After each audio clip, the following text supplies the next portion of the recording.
Get comfortable. We about to get into this real quick. Appreciate Westside for being on the wheels of steel. You know, greatly appreciated.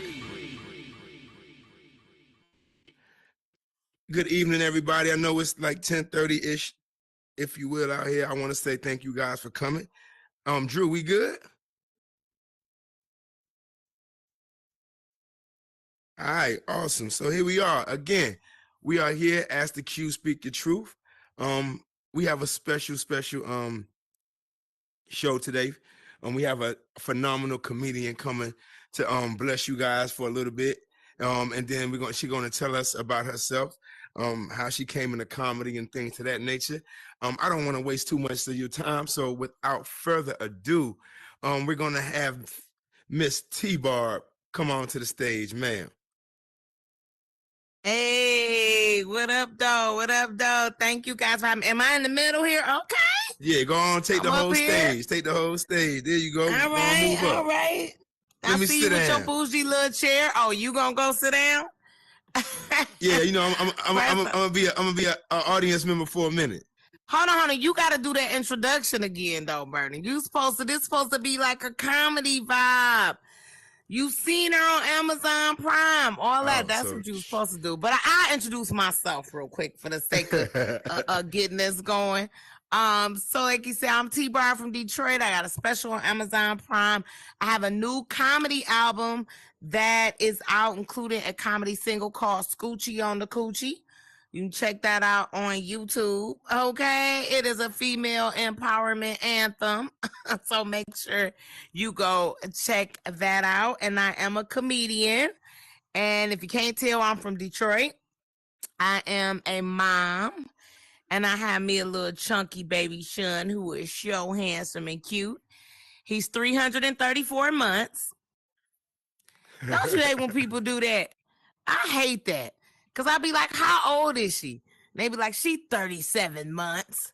Shit, I went to Detroit Public School. I be adding that shit up. Like 5 to the 1, carry the 3.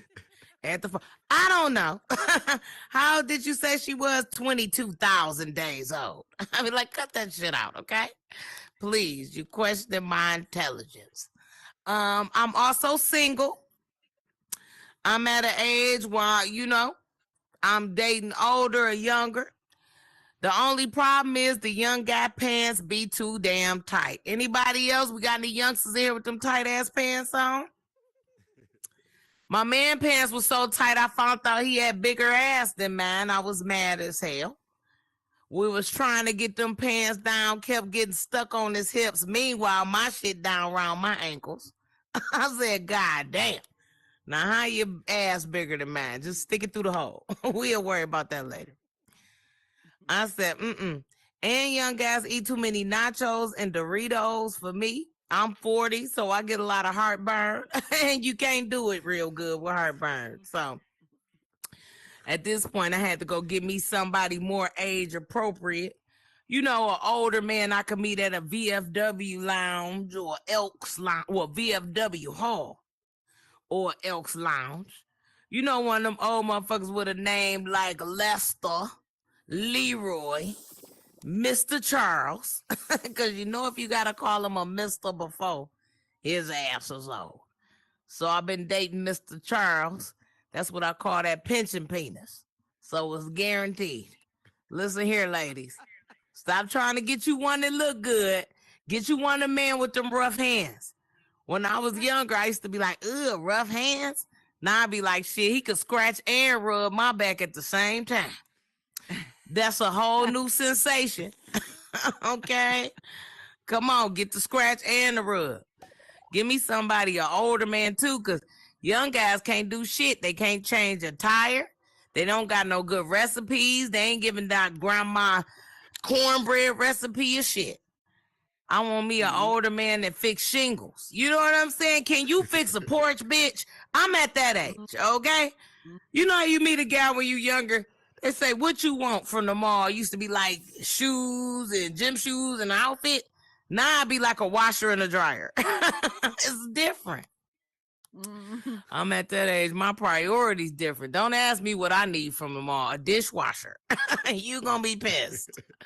So that's one thing. That's why I'm like, I do not like dates, especially in Detroit. Because Detroit one of them places where you think a guy trying to talk to you, he really finna rob your ass.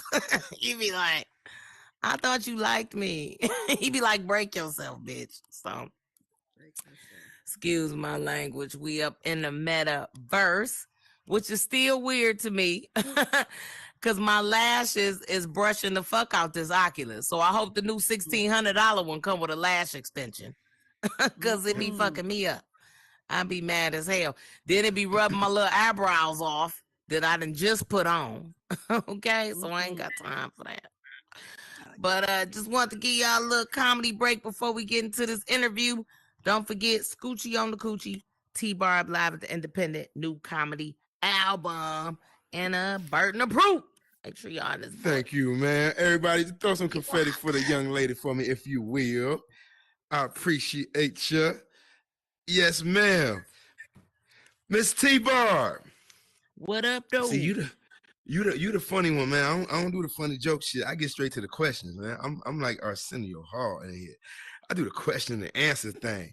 You do the comedian thing / everything else thing. I seen the Scoochie on the Hoochie thing. I'm gonna talk about this thing. But let's start first. let's start first. Let's backtrack real quick, Miss T-Bar from Detroit. Let's talk about Detroit for a minute. Because Detroit is one of these places where a lot of history, you know what I'm saying, comes from. What's that one movie, Detroit? You seen that movie, Detroit, about the riots and the civil rights? Oh, you got to see that. I'm from Detroit and I ain't seen Detroit. Ain't seen the damn thing. Ain't that something? I'm fucking from up. Detroit ain't seen the shit. I'm fucking up. No, but it's a real good movie. It was a real good movie. You know what I'm saying? Talking about is it on the Tubi? Movement and the riots. Shit, don't get me the line. It just might be. I know for sure it's on Netflix though. So when you MF Son saying something, you know we can't hear you unless you don't step on that box. So Miss go ahead. It's on Netflix. Yeah, it's on Netflix. Detroit. So you gotta watch that. I'm gonna go check it out. I'm gonna go check it out. Soon as I get your password. Cause I ain't got Netflix. I got you. So okay, so let's backtrack. Before you started, before you found your calling in regards to being a comedian and things like that, what were you say you were a retired hood rat? Can you explain to the people in the audience what that is, if you don't mind? I don't mind. I think that and I had wrote a book called Faith Over Fear, Tales of Retired Hood Rat, right? Which will be coming back out next spring. I took it out of publication to expound on it a little bit. And I think that when people hear that, it has such a negative connotation. But for me, it really just embodies where I came from. Meaning that my parents met fresh out of prison. My mother, you know what I'm saying? My parents were heroin addicts. And they met fresh out of prison, so they were products of their environment, meaning I grew up fighting. I was in gangs. I did a lot of shit growing up. I started smoking when I was 11. I started smoking cigarettes and weed when I was 11. I've been going to bars since I was 13. So I kind of grew up. I raised myself. Shit, crackheads taught me how to drive. I mean, this is just real shit, my life. And I ended up going to college on my own. I caught a Greyhound bus to Dillard University. I'm an HBCU alum. I went on to get my MBA. I became a social worker for 14 years. I've done protective services, adult and children's, foster care, which was an ode to my mother because my mother was raised in foster care, which is one of the reasons that, you know, she fell into drugs and mental health issues and things like that. And then I would have been the third generation of incarceration. So I was one of the first generations in my family as of recent to break the cycle of incarceration. So for me, I took retired hood rat as because people, they really take it wrong a lot of times and they take it as somebody who don't have shit. But I got multiple business. I'm a serial entrepreneur. And I choose to do comedy. It's not like I had to. I quit my job to do this, and I make a living doing it, and a great living doing it. And I teach other people how to be entrepreneurs. I got a hot dog cart, a home health business, a nonprofit, properties, a booking agency, an entertainment company. So I take that to say that anybody can start from anywhere and be what the fuck they want to be. Okay, so if you started out as a hood rat, you were a product of your environment, you was in the hood, you was fighting, you was tripping, it don't even matter. You can leave that life and acquire the life that you desire. So that's what retired hood rat means to me. And don't forget, relapse is part of recovery, because I'll fuck around, smack somebody every once in a while, just have a flashback. But I'm trying to do better, because God. I feel you. So like a lot of times, there's like a pivotal moment in somebody's life where they make that change and say, okay, nah, we're not gonna do this no more. I gotta do this. Was that something that happened to you?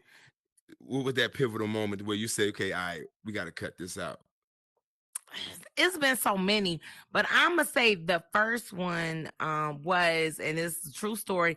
So when I was a senior, I had so much beef in my neighborhood that I couldn't go anywhere without fighting, right? So I had a guy stalking me that was crazy, and then I'm fighting the whole neighborhood. I'm beefing with this girl. So I barely graduated from high school, but I was good at academics. I just wasn't going to school. I was smoking. I was hanging out with adults. Matter of fact, I was the only one in my whole group of friends that even went to school at all. Most of my friends dropped out of middle school at that time. So I'm on my way to prom, and some girls pulled up to jump me. I'm at the gas station, and I had to run. I was pissed, but it was no way I could fight 4 girls in a prom dress. And it was just a moment in my life where I was like, and then my father just had open heart surgery, because in addition to that, my father lost both his kidneys. And so I was helping with my brother and my sister, who were little at the time, and I was sacrificing a lot for them, and I was really involved in the streets. And I felt like if I stay here, I'm gonna die, or I'm not gonna have a good quality of life. So that was like a pivotal moment, for me. Then I had got shot at right after that. So it was like I'll say a pivotal month where I kept having disaster after disaster, and versus shooting back or continuing to fight. Cause I had been in so many fights. I've been stabbed, all this shit. I just was like, you know what? I don't want this for myself. And I got on a Greyhound. I said, I'm gonna go to college. I never had been to New Orleans a day in my life. I was the only person there by myself without any parental figure.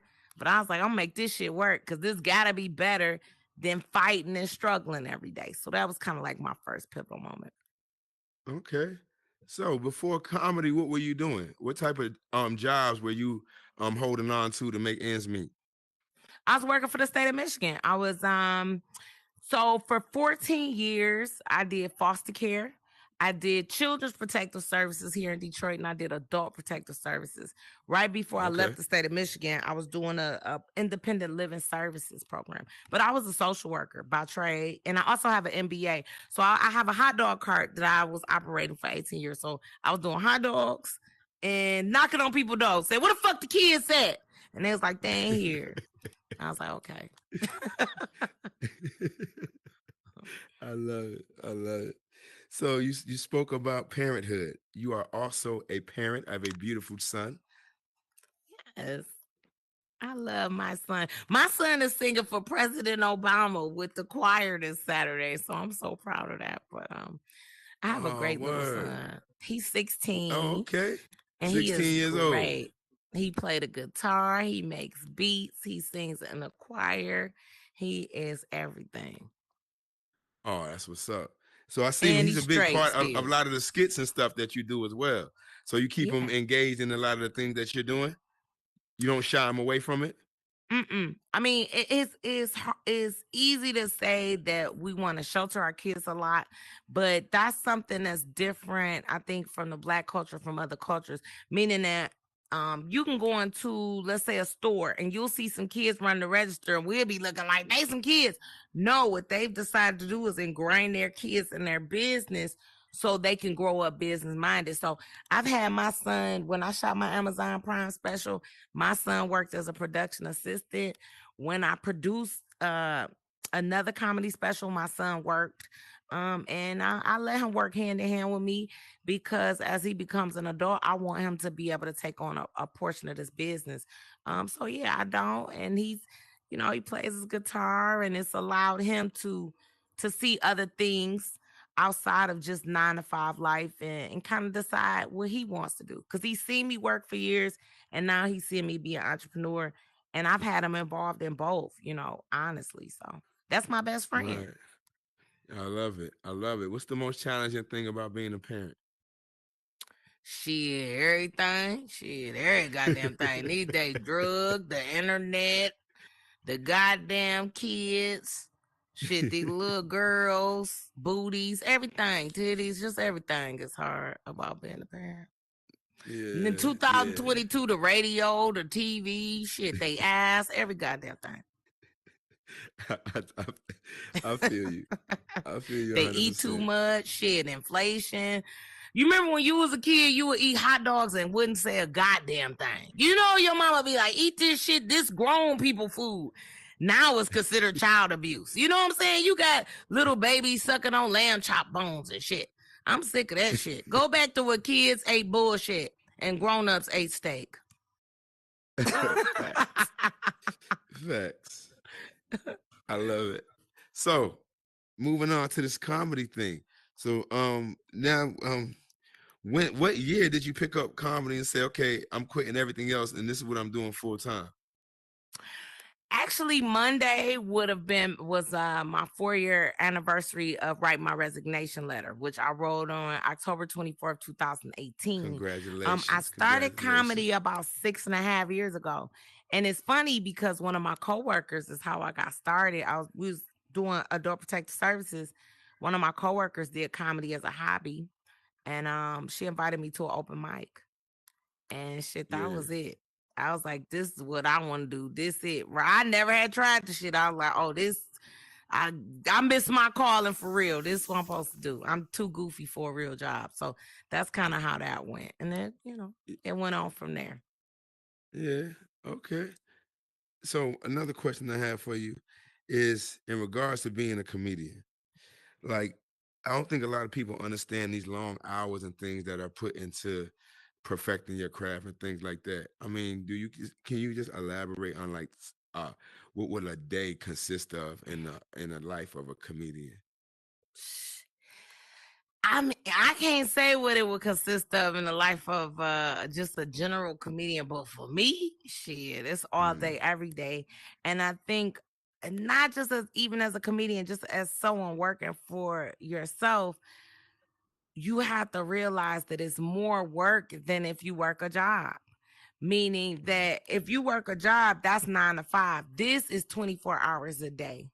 There is no start and stop time. If somebody call you at 9 o'clock and you got to do a show, that's fine. You still might have to get up for your family at 7, 8 o'clock in the morning. Do you see what I'm saying? And then you still fuck around and might have a show at 10, 11 o'clock at night. So, I work about 15 to 16 hours a day, all day. And, that's just what a typical day for me is: waking up at 5:30, 6 o'clock in the morning, working out, make a breakfast, clean the house, get my son to school, come back, go to the office to 3, 4 o'clock, probably meeting at the meeting. Then I might do about 4 videos. And then after that, I come do an interview with you and then go to a show.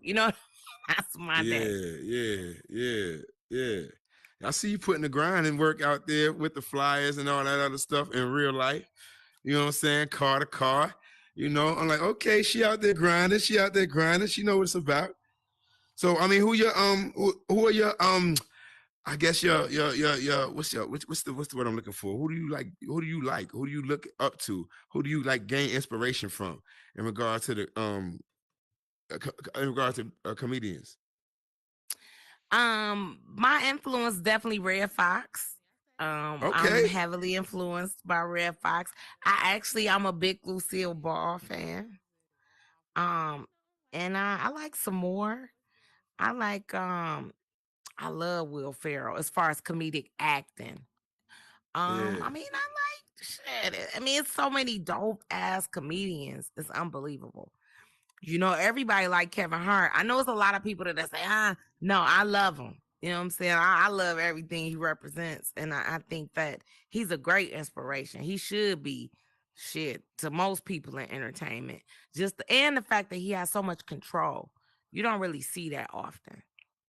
Right. Where a person is that big and still has control over what they're doing. So, those are just some of them. Definitely. Yeah. So,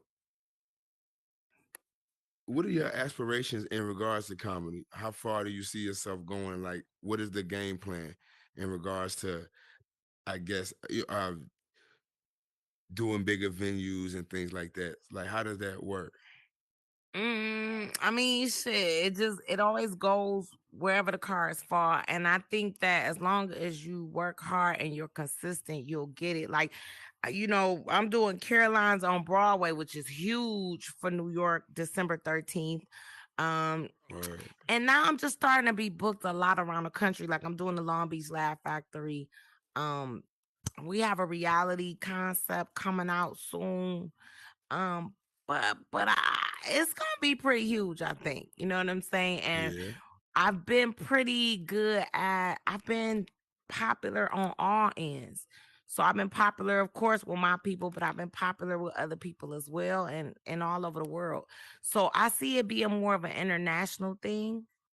Just because you'll get so popular overseas, like people be sleeping on it. People over here won't know who the fuck you is, and you'll get off a plane in Germany and can't walk. You know what I'm saying? So I don't know. I just see it being huge and see myself opening up opportunities for other people who want to do these things. Of course, I got the Hood Rat Kitchen, the vegan cooking platform. I have 2 books that I've already wrote. I got a movie that I just wrote. I'm doing a lot of consultation. I've been bringing a lot of people. Like I got Rodney Perry coming here, Hope Flood coming here. So I mean, just I don't know. I feel like the sky's the limit. Yeah, as it should be, as it should be. So now you're here in this metaverse, making your mark in here. So let's talk about this introduction. When did you even? Hold on? I can imagine when you got it. But when did you get introduced to this thing called an Oculus? Somebody asked me that earlier, and I think it's been about. Has it been about 4 months? Maybe it's probably been about 4 months. I think. If this is, did I come in the summer or before? I can't. Maybe 3 or 4 months. I mean, it's been a minute now. I mean, I am still fairly new, only because I really only come in to work. I don't really get to spend a lot of like social time in here. But I do like it. And I like introducing people such as myself who's never been in here. Because all the comedians talk about it all the time, y'all. So y'all need to know that everybody is talking about y'all all over the country. I have all the comedians dying to get in the metaverse. So, that's dope. So it is. So you're working in the metaverse. You handling things with MF Sun with Ladies of Comedy. You want to expand on what you do exactly with Ladies of Comedy and what it is exactly? Okay, well, the Ladies of Comedy Museum is every Thursday at 11:30. Okay, it is a comedy show, but it's also an improv show. So not often do you get to see improv comedy, which is live skits as well as stand-up comedy. I bring comedians from all over. But most of the comedians are people that have never even been in the metaverse. So every Thursday, 11:30, drop through Ladies of Comedy Museum. We let a load off. We there to laugh. We there to talk shit, and we there to have fun. So make sure y'all there every Thursday, and we stream live. So if you go to T-Bot YouTube and you're not on the Oculus or you can't get in because sometimes we're at capacity, go watch us on YouTube. Come watch my crazy ass. You better, especially shit for $7, whatever the fuck they said, because the price going up. Shit, I hope y'all know. Right. I was just on the news. Every 5 seconds, I'm on the news. At least in Detroit, I am. And I'm glad you brought that up. Channel 2 Fox, if I'm not mistaken, right? Yeah, Detroit? Yeah. Yo, question. So it was a picture you had. Was that dude in blackface? No, he has vitiligo, the skin condition that Michael Jackson has, where the skin is discolored. So what he does is he does put some makeup on his face to make his face one color, but his whole body is 2-tone different colors. He's famous too. His name is Lee Thomas. Yeah. My bad, Lee, man. I thought Lee probably heard that all the time. almost lost my mind. I was like, yo, what we doing? No. He has a skin condition. Shout out to Lee Thomas Fox 2 Detroit. He does a lot of the national interviews too. So he didn't know Lee, so I had to tell him. Okay, I got his ass Lee. Straight, Lee. Hey, real quick before I keep going, because I know if there anybody in the crowd that wants to ask a question or has a question that has anything that they want to share, feel free, because I got plenty of questions I still need to ask this young lady. Oh, but I thought she almost jumped on the butt. I know you was like, somebody got a question. Anybody. Nah, we good, because I got a question about this murder bear, ma'am. Okay. Oh, so my what was God. That? Yeah. So I did my research. So okay. I'm like, I'm looking at this. I'm like, why are they? First of all, we are in a very sensitive era nowadays. Yes, we are. You agree? Okay. No, absolutely. So, it's the worst time to be a comedian ever. What? Right. So, what was that about? The whole murder bears with the refund and the whole thing that everybody got in the uproar about. Oh my God, they were so fucking upset. So I do this only in Detroit series, like on TikTok and Instagram. They always go viral. And I had another one go viral the other day. And it's just some simple shit, right? So it's stuff I see in Detroit. So I'm driving down the street, and I don't know if in your city you all have murder bears, right? So in Detroit, we have a murder bear thing, which is where if you see a bear like in front of a property or around something, that usually means that someone was murdered there, right? Maybe it's just Detroit thing, I don't know. So we had a murder bear. And then it was a funeral wreath. You know, like when you go to the funeral and on the side of the casket, they got the flower heart that's on the stand. This is on the porch. But it's a for sale sign in front of the house. Like a legit Remax for sale with the agent, everything. So I do the video and say, listen, this house comes with the murder bear included, right? Just making kind of jonesing on the fact that who the fuck would put a for sale sign at this house? Like, I'm not pulling up like, yes, me and my family want to live here, and it's murder bears in front of the house. Like, knock them shits down, right?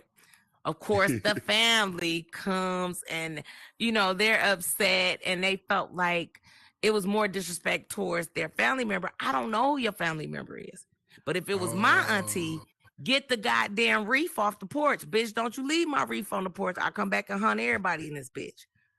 But unfortunately, it wasn't. I swear to God, it wasn't, because I lost my sister 5 weeks ago. So I do understand. It was more about the curb appeal issue. But of course, people gonna be people, and they took it personally.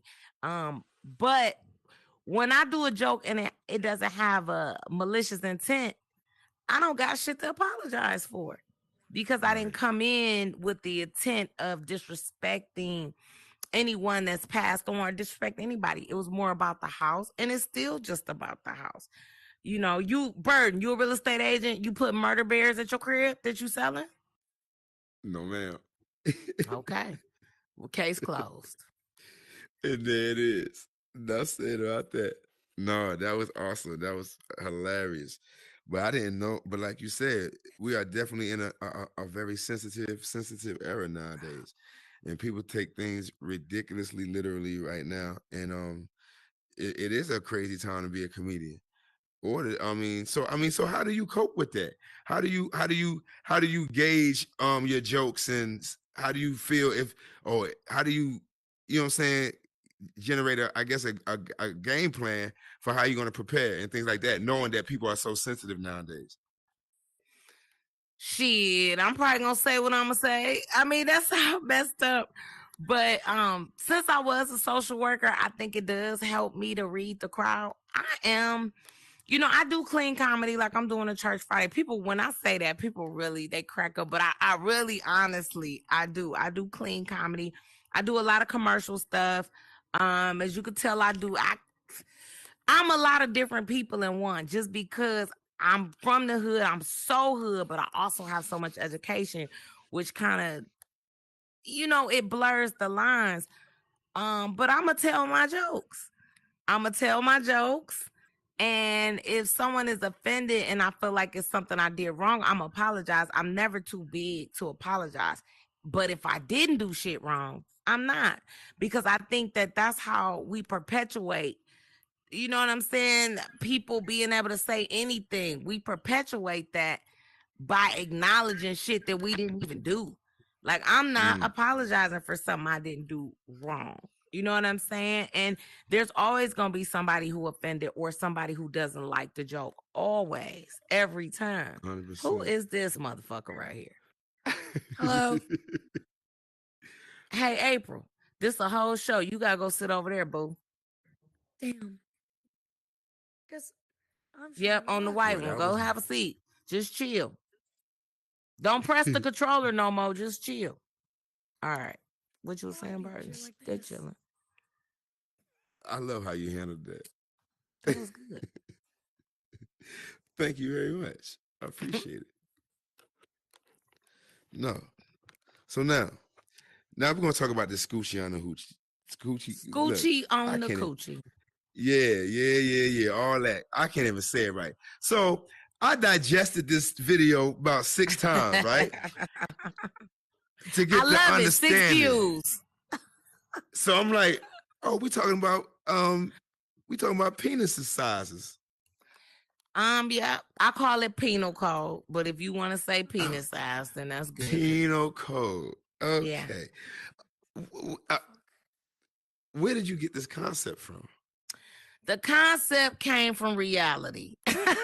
Oh, shit. And the reality is, and I'm not just talking about for me or for other people, but just in talking, what I come to find out is that there are a lot of men who exaggerate, meaning that they'll say, I got a big ass dick. It's so big. Oh my God, I'm gonna kill it. Oh my, it's so big, and everybody gonna die. That's how big it is, and it's my 3rd leg, and I can't put my drawers on because it won't fit in the drawers. I mean, all this shit, right? And then pull that bitch out, and you like, wah, wah, wah, like, where's that? So my thing is, if it is a certain size, that's okay. We're fine with that. Just don't lie about it.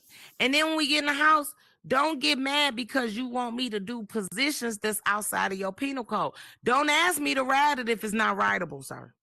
If that ain't what it do, don't ask me to do that. Okay? What you got to ask me to do is Scoochie on the coochie. I don't mind. Okay? But it's not up and down. It's back and forth. Okay? Look, it's different motions. Wow. Because I don't want to be going up and down and it won't stay in there. Okay, it's out. It's out. We like, where it go? It's in the crack. We don't know because it's little. I can't feel it. I don't know. Just let me Scoochie, okay? Because if I Scoochie, it's an abdominal workout and it's going to help everybody be satisfied. That's all I'm talking about. I'm helping the world one Scoochie at a time. People going to be in love after this song. And it's a dance to go with it. So dance with the Scoochie. Everybody go do the Scoochie on the coochie. And if you don't like the word coochie, you just say Scoochie 3 times. Scoochie, Scoochie, Scoochie. So how long did it take for this video? 3 hours. Wow. I'm a genius. Like, no, let me stop. No, it did. It took us about 3 hours to shoot that video. No, it was hilarious to me. I was laughing the whole time watching it. I love your extras that you had. They're all comedians. Everybody in that video is a comedian, and that's my real security guard. So that's my real security guard, JVG Security, and those are all comedians. And that's my son in that video, and that's my hot dog cart in that video. So we were able to just maximize what we already had, and Lockstar Productions, he did an amazing job on the video. But it's funny, and that's what it's meant to be. It's funny, not serious. Yeah. I'm not a singer. It's catchy, and it is a good dance track, but it's meant to be funny. I love it, man. So you on tour? Well, you have like you're in the process of, like, I guess, generating a lot of notoriety for yourself right now. I guess you in your zone right now. What else do you have down the pipe after the interview and things like that? I know you have ladies of comedy and things like that, but in regards to your real life, like you have things on the horizon that people should look out for in the coming months? Yeah, so we got the stand-up comedy album that was loaded, should be loaded up back up any day now, which is T-Barb live at the Independent. It's 52-minute comedy set that I did at the Independent Comedy Club. So you'll be able to get that on Tidal, Spotify, Google. If you ever want to hear some comedy or feel like you at a club, 52 minutes is fire. Scoochie on the Coochie is also the bonus track on there. I'll be traveling a lot coming up. So December 4th, I'll be in Long Beach at the Long Beach Laugh Factory. December 13th, I'll be at Caroline's on Broadway in New York. I got a lot of shit. We got the reality thing that's coming up. I also have a podcast, Retired Hood Rat Podcast. I have the relaunching of the book, Faith Over Fear, Tales of Retired Hood Rat, which will be coming out at the top of the year as well. And then I have a comedy night at the Detroit House of Comedy, which is right next door to the Fox Theater, downtown Detroit. I am there every last Wednesday of the month. So the next one will be, we already did this month, of course, Wednesday, but the next one will be November 30th. And I mean, shit, I got a lot of shit going on. I'm pretty sure I forgot some, but you can always go to my website, tbarbisfunny.com. We got the Only in Detroit series going crazy on TikTok. So we trying to get to 40,000. We at 33,000. So go follow me on TikTok and just keep my head up. Shit. I'm just staying alive and just trying to enjoy life. So how do you prepare for a set? I mean, is it written? Is it everything based on your real life? I mean, what is the basis of your comedy? The basis of my comedy is my life, but yeah, I do.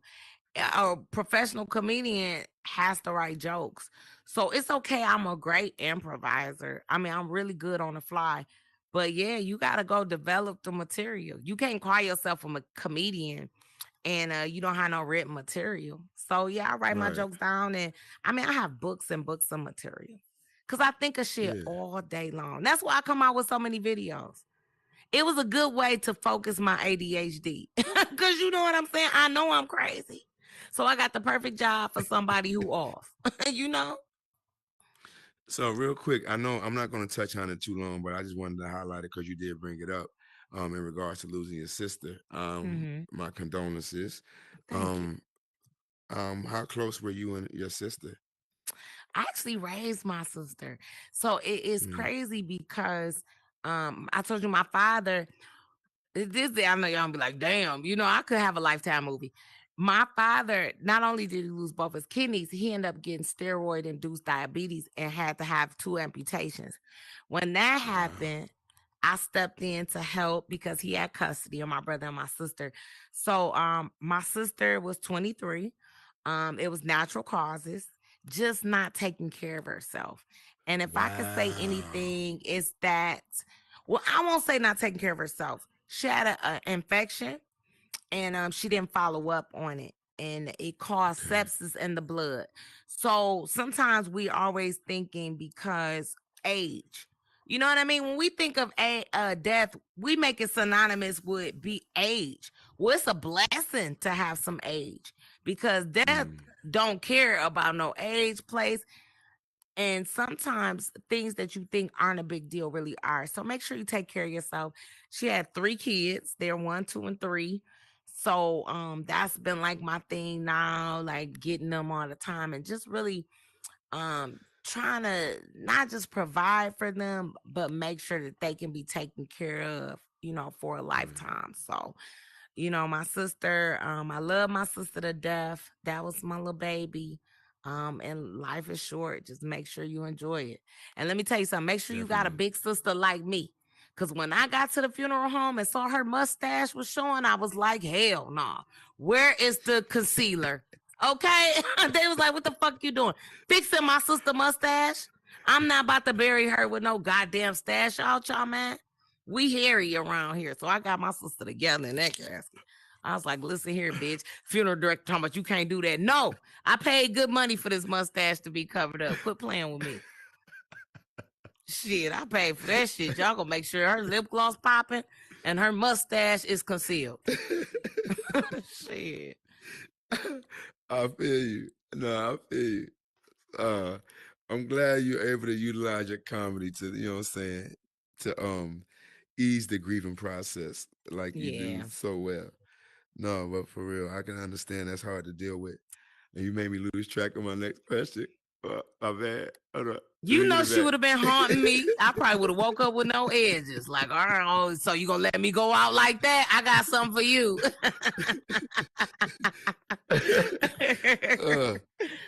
So here we go. All right. Yeah, so you speak on, you know what I'm saying, being single a lot like that. So are you actively looking for somebody? What's your type? I mean, what are you doing? I mean, you looking every time you hit a spot or a different state, you looking for that guy, or what you doing? Where we at? You know, I might be one of the people that's just destined to be single. That's just how I feel about it. And no, I'm not. I'm an awkward dater. I'm not that good at it. And that's it. Shit. You know what I'm saying?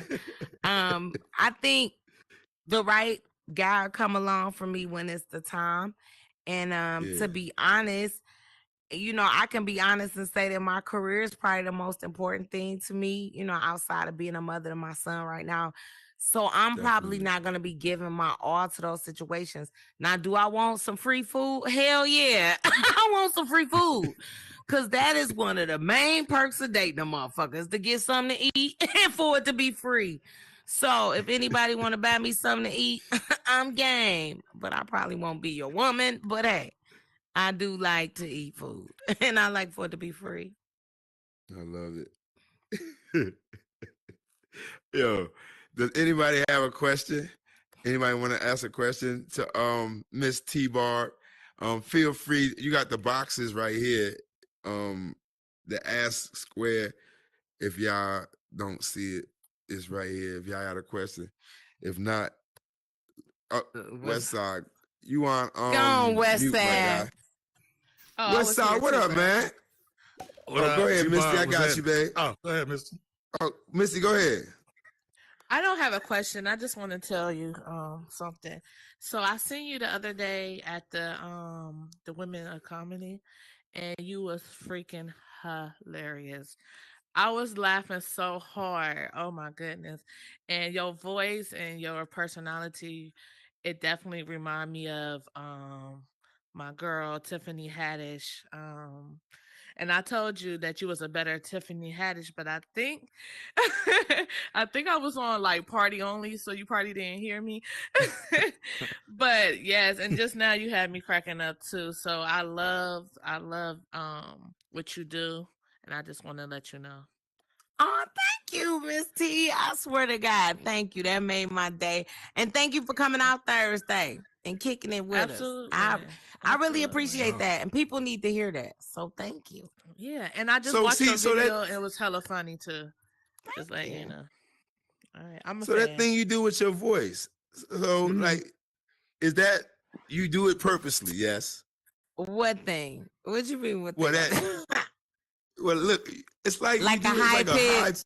Yeah. Stop playing with me. You know what I'm talking about. Well, I do a lot of things with my voice. I think, I do. Of course, I think it's funny. And I think that being a comedian is almost like an alter ego. It's almost like how Beyonce say she's Sasha Fierce. That's how I feel on the stage or doing a video. I feel like it's all indicative of a character almost. Like, you know what I'm saying? Like, one moment, you know, if you're doing a skit, it might be this particular character. If I'm on stage, it might be this character. I might be doing a news interview and be this character. You know what I'm saying? So it just depends on what it calls for. It's really a creative thing. Yeah. When did you pick that up? When did you know that you can run with that and it's gonna enhance everything that you were doing in regards to your comedy? When I started doing the videos. Okay. Because remember, I'm a stand-up comedian. So the videos, I only do the videos because that's what the world requires now. Like, you know what I'm saying? Social media is the thing. Right. This not the 90s where you can go get on Def Jam and be a household name. You know what I'm saying? Now you have to to infiltrate social media. And that, that was kind of my way to get through there. Oh, got you. Yeah. Mr. Westside, what's up with you, big time? Man, John, what's happening? T-Bart, I just want to say you are a great woman, an awesome comedian, like downright hilarious every single time you go up on stage. I have a question for you. So you are a woman that has been through a lot of things in life, and you have triumphed over everything that you've been through. What piece of advice would you give to a young girl out there that is currently in similar situations or feeling like they have no hope because one thing after another keeps coming up time and time again? Like, what would you say to her if she were to come up to you, ask you what could she do different or how could she handle things? That's a good question. And thank you, Westside. I think you're amazing too. And I appreciate you. I think the advice that I would give a young lady like that, one thing about it is sometimes you have to make people visualize where and what they should be doing. Meaning that if you're in a bad place, like for instance, me growing up, when I was growing up, right? Let's say my mother had got too drunk, right? Or my mother had got blowed. And one time I never forget, my mother ran her car into a Coney Island on the side, but she didn't hit it quite, but they knew her, so they called me and I remember feeling the lowest because not only did my mother do that, when they went to arrest her, she shit in the back of the car so the police will let her out, right? And this in front of all my friends, and I am just feeling low. What I used to get myself through was my imagination at that time and throughout my life. So what I would try to get a young lady like that to do is envision where she could be and not feel stuck in where she currently is. And one thing that I've learned over life is that, let's say you have a thought, right? Or let's say you have a dream. Or let's say you're always daydreaming about this, or you visualize yourself here doing these things. God gives you those visions because he feels like that's something you can attain. So what I try to do is really get them to understand that life is more than what you see. And that's one of the reasons that diversity is so important. When I was getting my MBA, I really, really learned this, like traveling the world. Like we went to Barcelona and we went to Rome and all this shit, right? Is that when people have never seen anything else, it's hard for them to visualize anything but what people see. That's why you get white people who don't understand the Black perspective because they've never immersed themselves. That's why you get Black people that think that, you get some Black people that think everybody knows the artist that they love or everybody knows this area. No, you know that because you've been subjected to that. So the best thing you could do is really get them to visualize that life can be better for themselves. And once they can visualize that, then you can kind of give them the tools. If they can't visualize that, and I don't want to sound like a Debbie Downer, but sometimes, and there are instances where sometimes we waste our time. I'm going to say it every time, but I just like to be honest with myself, because if a person ain't ready for that, they ain't going to do it. You know what I'm saying? If a person really ain't ready, they going to be like, fuck what you talking about. But if that young lady is ready, it's just about, I say this, you don't have to stay where you start. I wear these t-shirts every day all the time. And I would tell her that and then try to get her to visualize where she wants to go. And then we would try and map out what is the path to get you there. And, that's the way I take that. That's a word. Damn. I'm a preacher too. I bet you didn't know that. It's like, nah. Westside, where you going, man? Get on and back up there. I got you, Fireball. Give me 1 second, my G. No, let Fireball. He got a question. Yeah, I know he do. Question? Westside, he's one of the phenomenal improvs on Ladies of Comedy. He also assists in DJing every once in a while on the ones and twos. I greatly appreciate you throwing the sounds in here while I wasn't here. And again, I appreciate the kind words that you gave earlier on Instagram about this show and things like that. So I appreciate you. We definitely gonna digest that Kanye West thing again though. So yeah, sit down. Absolutely, right. Kanye losing everything. Man, when she by Sheree, who been coming off of she by Sheree say they disassociate themselves. I said, well, damn. Yo, it's ugly. Fireball, my guy. I told you so. Go ahead, jump on this, man. Sir. Hey, hold on, home. T-Ball got me put out of goddamn the other club the other night. She got me put out of goddamn Ladies of Comedy. You understand? You dig? But so listen, this what I did, y'all. I was just fucking with the T-Ball. Listen, this what I did. I went back and I listened to myself in that moment, and I was loud. You know what I'm saying? And T-Bob, I want to apologize to you for interrupting your show that night. You know what I'm saying? And with that being said, it didn't seem like it was one of your best nights. You know what I'm saying? And for me to come in there with that bullshit, you know what I'm saying? That wasn't nothing but a hindrance. So I apologize to you, okay? You hear me? I accept your apology. All right, thank you. So yeah. And yeah, that's what I came to say. I seen you was in here, and I just wanted to get that off my chest, y'all. You hear me? All good. Hey, Fireball. Hey, man, you got a show popping, don't you, man? Let them know what you're doing in the metaverse, man. Besides playing spades. Man. Listen to me, man. I got a show I just got off of. The motherfucker Stay Packed. Okay. Stay Packed. You know what I'm saying? I got 30 seats, and all 30 of them stay packed. You know what I'm saying? The name of the show is Take It From Me. It's called Take It From Me. And what we do is, on Mondays, we start the week off. And then on Wednesdays, which is hump day, we help you get through the rest of your week. You know what I'm saying? There you go. It ain't nothing but enlightening and brightening. You know what I'm saying? And we just trying to get you. Now, Friday, Saturday, Sunday, all that is yours. But we want to take Monday and start your week off. We're going to take Wednesday and get you through the rest of it. And then we're gonna go from there. It ain't nothing but positive energy and great conversation.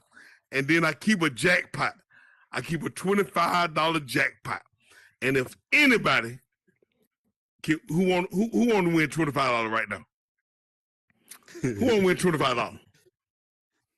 T-Bob. Want to win $25?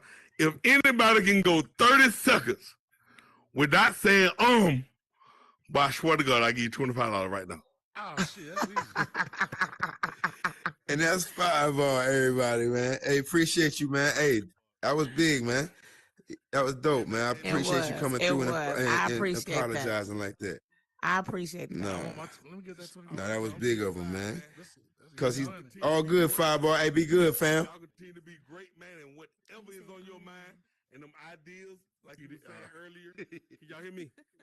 I heard it. Jump on the square again, man. Go ahead. And like you were saying, T-Bob, what people don't, when they ain't been nowhere, you know what I'm saying, they don't know where they can go.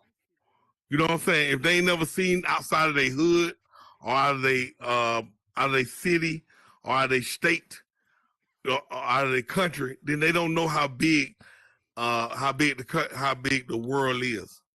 You know what I'm saying? So I just congratulate all y'all world builders, all y'all guys and gals who are doing the shit and using your creative mindset and using your third eye. Hey man, I just give you the most positive energy that can come from me to you.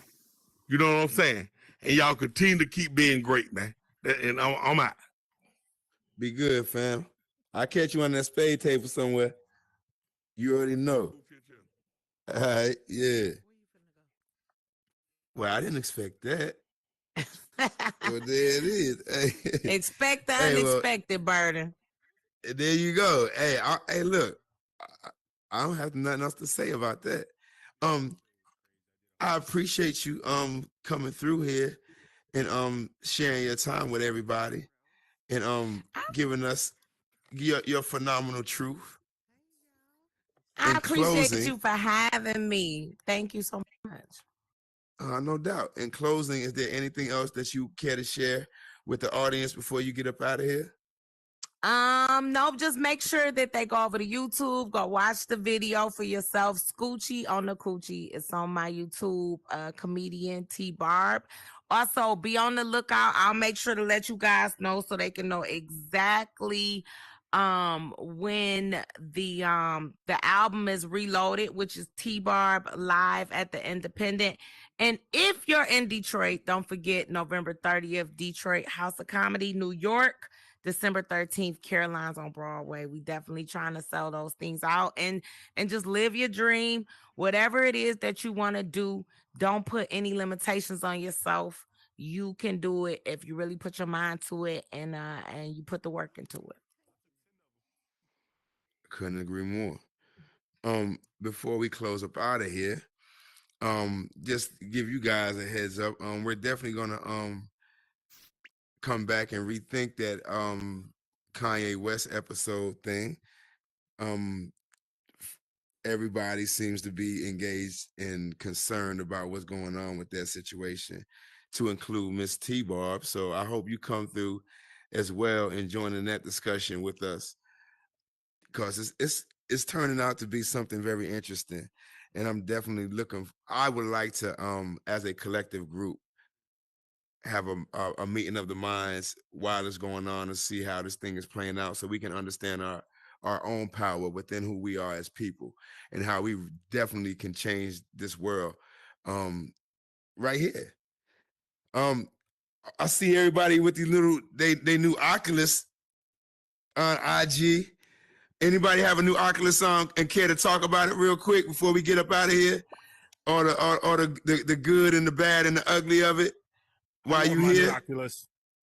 Here we go. Here we go with the shit. You know who got it if ain't nobody else got it. Go ahead, sir. I want to hear this. Listen, get on the box. What? He the producer. Yo. Here I am. I love my Oculus. I see Andrew is in the house. Andrew Money's in the house. I'm sure he got his Oculus too. Well, I want to hear about this Oculus. Come on down here, man. Andrew, come on, help me out here. It's lighter. It's got all these little features here and there. Yes, you can wait for the 3, but if you can't wait, you got it here. And you know, I give it a good 8 or 9. What you give it? Now, some of y'all out here looking like Forrest Whitaker. I give this shit a motherfucking 20 out of motherfucking 20. No, real though, shit though, man. Like, is it worth it? Is it worth it for people? Okay, for the casual person that's just in Horizon, just to do shit and do what you want to do. That's up to you. But for a person like me, most definitely, I'm in business. There's this in my business lane. I'm writing this shit off on my taxes any damn way. But it's most definitely worth it, man. Especially if you're gonna be in here for years to come. You got to think about it though. You investing in yourself. You're investing in what you do, and most of us in here every goddamn day. Y'all got to think about it. Y'all spend $1,000 on your phone already. All these damn iPhones come out every year. Y'all dropping $1,000 every fucking year. So why not use something that's gonna actually help get you money in here? So that was my mindset. That was my thought process. But the product itself, though, man, is lightweight. The shit don't feel like it's on my head, even though it does weigh just a little bit more than the Quest 2. You don't feel shit. The new controller. So you got it on right now, right, Andrew? Most definitely, yup. Now, see, yours don't sound muffled like this man's sounding like he in a lead jet somewhere. Oh no, I heard the audio actually better on here. Oh, is it? What's going on with his headset? Yeah. Yeah, you got to make sure that your headset you do sound like you on the water. Yeah, I do. Okay. Yeah, you got to help me out with that, Andrew. So for my $1,600 spenders, it's worth it. Most definitely. And I still ain't buying that shit. I'm waiting for that Quest 3. And I still ain't buying it. Man, y'all crazy. I'm gonna wait for that 3, bruh. I'm gonna have to wait. Yo, anybody else before we get up out of here? Because Westside, we getting out of here to my girl's new single. You got it queued up, my guy? You got the Scoochie Well, why on the Westside coochie. is queuing it up? Come on, T-Bar, get on the front there and introduce your song, young lady.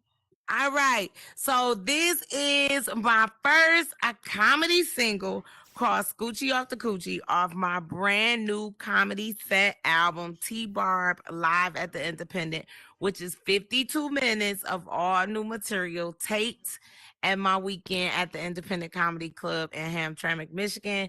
This song is a comedy song, but it also has a dance coming out on TikTok next week called The Scoochie. So be looking for it to go viral, go run the numbers up on YouTube. We trying to hit 1,000 on that thing by the end of the week. Awesome. So let's get it. Thank you, come Miss see me T-Bar. Thursday at 11:30, y'all. MF Son, you got anything, my G? Hey, what a great show, everybody. Thank you so much, T-Bar, for coming through. And of course, please be safe in those meta streets. And always, always be kind. And wait for the Quest 3. Go ahead, Westside.